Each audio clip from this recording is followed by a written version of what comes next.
নিয়মিত ড্রেজিং ব্যবস্থার অভাব আশুলিয়া তুরাগ নদী বিলুপ্তির পথে। শিক্ষাবর্ষের ব্যস্ততায় ও ছুটির অভাবে শিশু মেলা দর্শক শূন্য। আমি মিষ্টিমণি, আপনারা দেখছেন নিউজ ফ্ল্যাশ। বেড়িভাত ধ্বংস করে বারু চোরাচালান, পরিবেশ ও জনজীবন হুমকির মুখে। রাজধানীতে নার্সারি বাণিজ্যের প্রসার দেশের অর্থনৈতিক উন্নয়নে অবদান রাখছেন বিক্রেতারা।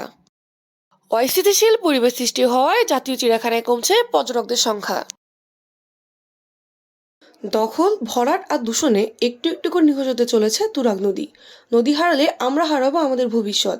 নদীর পাড়ে অবৈধ বালুর ব্যবসা, শিল্প ও পার্ক গড়ে ওঠায় নষ্ট হচ্ছে নদীর পরিবেশ। কর্তৃপক্ষের অবহেলা ও নিয়মিত ড্রেজিং ব্যবস্থার অভাবে দিন দিন নদীটির বুকে চর জেগে উঠছে, যার ফলে নদীর গভীরতা কমে গিয়ে নদীটি মৃতপ্রায় হয়ে পড়ছে। এই নদী দিয়ে ব্যবসায়িক জাহাজ চলাচল করলেও নদীটির দিকে নজর নেই বিআইডব্লিউটি এর। আশেপাশে মানুষেরও নেই কোনো যত্ন। শীতের ছুটির মৌসুম, এই সময় পরিবার পরিজন নিয়ে সকালে ভিড় জমায় বিভিন্ন পর্যটন কেন্দ্রে। তেমনই একটি জনপ্রিয় পর্যটন কেন্দ্র শিশু মেলা।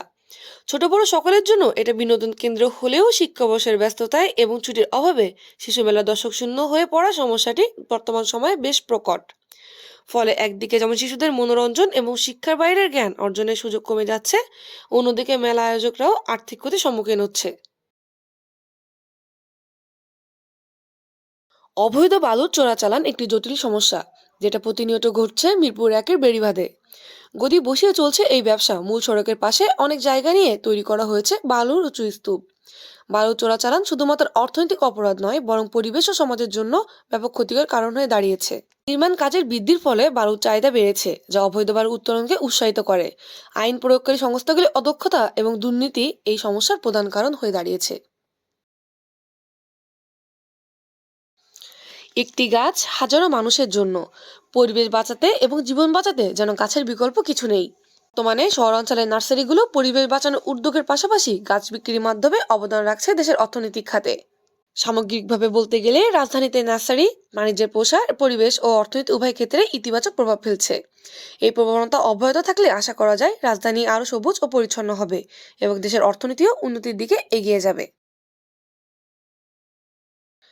বাংলাদেশ জাতীয় চিড়িয়াখানার পরিবেশ পরিচ্ছন্নতার উপর জোর আরোপ করা হলেও কমে গিয়েছে পশু পাখির সংখ্যা। পর্যাপ্ত পরিমাণ খাবারের অভাব এবং কর্তৃপক্ষের দায়সারা ভাবে যেন এমন পরিবেশ সৃষ্টি হওয়ার মূল কারণ। অনেক পশু পাখি বিলুপ্ত হয়ে যাওয়ায় যেন খালি পড়ে রয়েছে খাঁচাগুলো। এছাড়া আইনের সুষ্ঠু প্রয়োগের অভাব যেন সৃষ্টি করেছে বিশৃঙ্খলা, যার ফলে শিশুরা চিড়িয়াখানার প্রকৃত সৌন্দর্য উপভোগ করতে পারছে না, যে কারণে চিড়িয়াখানায় দিন দিন কমে যাচ্ছে দর্শনার্থীর সংখ্যা। আজ এ পর্যন্তই। পরবর্তী আপডেট জানতে আমাদের সাথেই থাকুন।